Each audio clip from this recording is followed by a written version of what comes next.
If they vote for Donald Trump in 2024, they're knowingly voting for a fascist.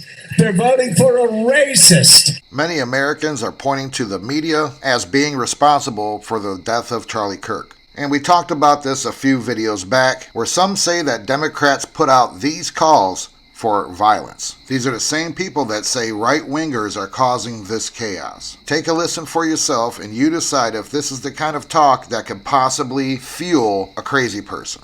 Do you think Donald Trump is a fascist? Yes, I do. No one has ever been more dangerous to this country than Donald Trump, and he is a fascist to his core.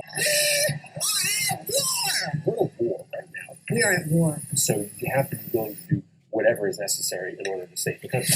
And that's why gloves are off. Donald Trump and the MAGA Republicans represent an extremism that threatens the very foundations of our republic. And yes, there are many threats to democracy. We see it with these extreme candidates. I just don't even know why there aren't uprisings all over the country. Maybe there will be. But they can only push people so far. And then they start to take matters into their own hands. What the American public want is for us to bring actual weapons to this bar fight. This is an actual fight. You know, this is literally call to arms. The MAGA movement is a threat. And make sure that they stay down. And you know what? Kick them when they're down, because they deserve it. Get up in the face of some Congress people. We are going to be in your face. We are going to be on your...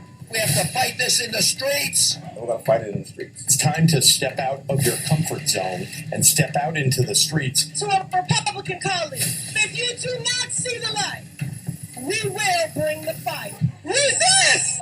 It is just unquestionable at this point that that man cannot see public office again. He is not only unfit, he is destructive to our democracy, and he has to be eliminated. Yeah, that sounds innocent enough. That won't spark any crazy Fruit Loop to go haywire on everyone. Again, we talked about this the other day, where they have labeled Republicans as Nazis and fascists, and what does this do to the people that still watch mainstream media? It slowly brainwashes them is what it does. They don't even need evidence. They don't even need proof. They just need to hear it. Now again, if you're an extremist or, you're hearing this, you may think that, our democracy is going to be gone soon. I'm hearing this message from the news repeatedly, non-stop. We have a dictator moving in.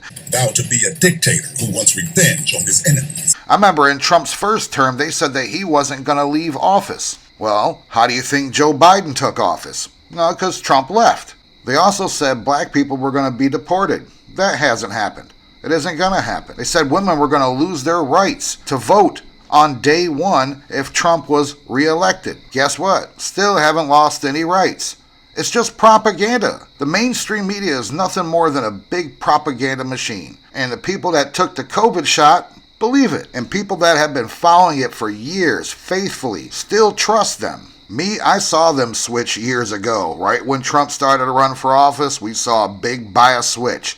I remember CNN used to be good, dependable news. After Trump got shot in the ear, Democrats put a call out and paused all ads and put a call out that, hey, we got to tone down the rhetoric or, the things that we're saying, because it could be fueling the fire for some extremists to do some violent things to these people running for office. Well, that call to action lasted about 5 days, and they picked right back up on the rhetoric. And they got nerve to call themselves the Tolerant Left.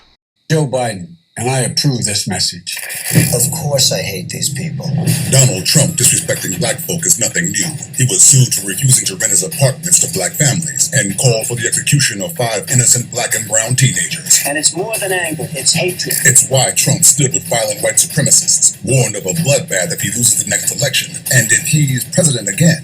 Now, who do you think that is? Of course I hate these people. And they got nerve to say that Charlie Kirk brung this on himself because he sits down and discusses ideas and debates with people in a peaceful, loving, respectful dialogue. And in their mind, that's grounds enough to have you taken out. Not only that, they'll dance afterwards. But again, back to the main topic of these people brainwashing the citizens of the United States because they are the deep state. They have something to gain. They have something to benefit by fighting the opposition. It all circles back to these NGOs, these non-profit, non-government organizations, where these politicians are using these NGOs to get kickbacks under the table, lacing their own pockets.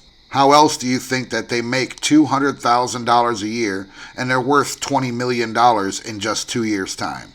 Doesn't add up, right? Where'd that come from? Yeah. But as always, these have been my thoughts, not yours. Drop your thoughts below. We would love to hear from you. Appreciate you watching. You have a great day.